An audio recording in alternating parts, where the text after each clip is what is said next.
Isang magandang araw po mga kabarangay. Ah, may dumaan po ba sa wall ninyo na fake news na sinasabing February na po 2026 ang halalan?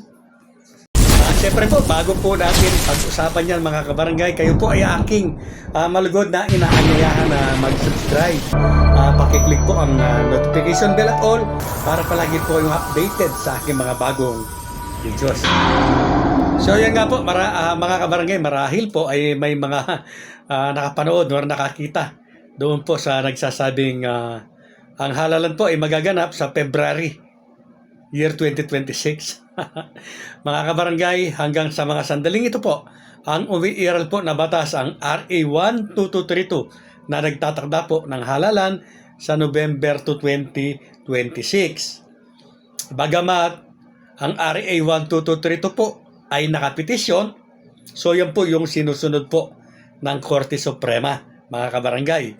At ang hinihintay po natin ay kailan ba magdedesisyon itong ating kataas-taasang korte. Constitutional ba or unconstitutional itong RA 12232, mga kabarangay? Ano kaya ang nangyari sa ating kataas-taasang hukuman? Siguro po ay napakarami ng mga importanteng usapin siguro, mga kaso na talagang kanilang hinihimay-himay. Ano po mga kabarangay? Or baka po talagang pinag-iisipan, pinag-aaralang mabuti kung ano po yung ihahatol nila dito sa RA 12232 po na ito. Mga kabarangay, yes po, kaya lang natin nasasabi or nasasabi po ng ilan na talagang mabagal po yung pagbaba ng desisyon. Ilang buwan na po yan. Hanggang ngayon wala pa pong desisyon. Bagay na hindi po natin alam kung ano po ang tunay na dahilan.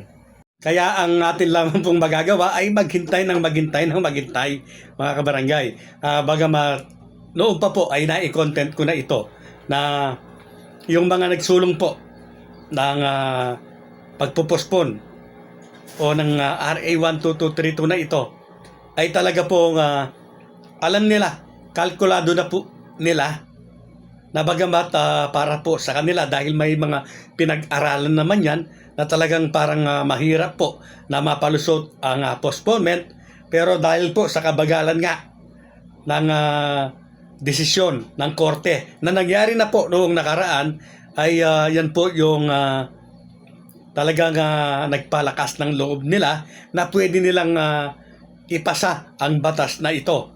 At inaasahan po nila na madeklara man na unconstitutional ang ginawa nilang batas, ay tiyak po na mapopospon pa rin nila ang halalan dahil nga po sa teknikalidad ito nga pong mabagal po na pag-usad ng kaso. Kaya ang masasabi lamang po natin sa mga aspirante, kilos-kilos na po kayo mga kabarangay, at huwag na po ninyong hintayin kung ano yung magiging hatol ng korte. Basta ang isipin na lamang po ninyo, kagaya po ng palagi kong sinasabi, iset po ang inyong pag-iisip, ang halalan po ay magaganap sa susunod po na taon, November 2, 2026. Kung ang RA 12232 po ay madeklara na constitutional. At kapag ito po ay nadeklara na constitutional, ay maaari pong gumawa ng paraan ang COMELEC para po iusog ng konti at para po hindi na po maganap ng All Souls Day siguro. Tiyak po yan mga kabarangay, nagagawa po ng paraan ang COMELEC kasi nakita naman natin sinuspindi po niya yung voters registration para po bigyan ng daan ang isang napakasagradong tradisyon ng mga Katoliko. Kaya hindi po maaari na siguro tulutan ng COMELEC kung sakaling madeklarang constitutional ito na matuloy ang halalan sa November 2, 2026. Baka po iusog talaga yan. At kung sakali naman po na yan ay madeklara na unconstitutional, kagaya po ng sinasabi ko, na-postpone pa rin po yung original na petsa na December 1, 2025. Yan po ang masakit. Ang napakasakit po na mangyayari, na maaari na mangyari, na pwedeng madeklara na unconstitutional yan, pero na-postpone po ang original na petsa ng BSKE. Yan po ay dahil sa at siyempre po, sigurado tuwang-tuwa yung mga proponent. Yan, ano po, lalong-lalo na po ito si Madam Amy Marcos na siya pong talagang nag-akda niya, no? Siya po yung pinakaulo para po may sa batas ang postponement na yan, o RA 12232. Siyempre po, ngiting tagumpay, hindi po ba? Kaya nga po, napakarami po ng ating mga content creator na nagsasabi doon po sa mga aspirante na kilos-kilos na, kumilos na kayo. Yes po, kagaya din po ng aking sinasabi. Dahil advantage po talaga, mga kabarangay, yung mga nakaupo. Unang-una po, yung mga ayuda, yung mga 4-piece, sa kanila dumadaan yan, mga kabarangay. Advantage na po sa kanila. Yan. Kaya yung advantage po nila na yan, at hindi kayo sumabay, magiging liabilities po yan sa inyo na mga baguhang aspirante. Alam po ba ninyo na marami yung mga natalo noong nakaraang halalan sa pagkakapitan na gabuhok lang, na points lang, or hundreds lang? Yes po, tiyak po, yan ay pwede pa silang mag-comeback o humabol po muli, mga kabarangay. Pero yung na-landslide po, na libo-libo, talagang kumain ng alikabok, mag-isip-isip po kayo. Baka kagawad na lang muna yung habulin po ninyo kung napakalayo naman po ng agwat ng score noong nakaraang halalan. Pero kung points lang or hundreds lang, pwede pa po, mga kabarangay.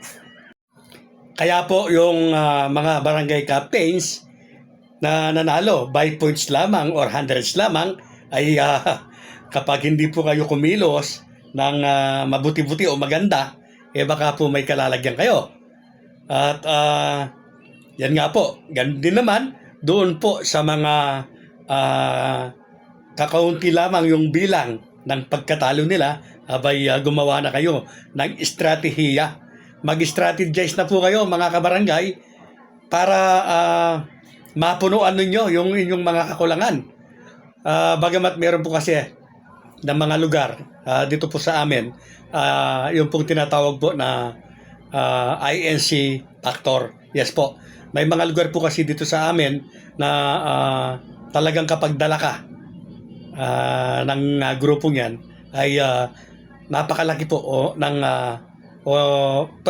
porsyento na mananalo ka. Bagamat siyempre po meron din namang natatalo. Kaya lang madalang lamang po sa mga lugar na marami po yung INC ang natatalo, yung dinadali nila. Kalimitan po ay nananalo. So, kung ang ikaw bilang isang natalong kapitan at ang points na kinatalo mo lamang ay yung INC factor na sinasabi, abay kumilos-kilos ka na, kapatid.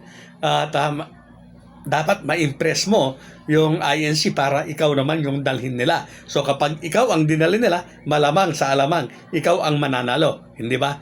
So, sa lahat po ng mga nakaupo, good luck. At sa mga aspirante, good luck din po sa inyo lahat. Alalahanin po natin, mga kabarangay, na napakabilis po ng takbo ng panahon ngayon. Hindi mo po nalalaman mag-iisang taon na pala, hindi po ba? Yes po, isang taon na lamang po. Isang taon lamang po ang ating hihintayin. Kaya kung ang isang taon po na ito ay magwawalang bahala kayo, lalong-lalo na kayo ng mga baguhang aspirante, malamang sa alamang ay mahihirapan kayo. Yes po, kumilos na po kayo. Mag-ikot-ikot na po sa mga barangay at ihayag na, ikwento na po ninyo yung inyong mga plataforma de gobyerno, yung mga magagandang layunin po ninyo na gusto po ninyong ipatupad sa inyong barangay kapag kayo ay nanalo. Yes po, makakakuha na po kayo ng mga boto. Makikilala po kayo. At kapag dumating na po yung legal na pangangampanya, ay hindi na po kayo mahihirapan.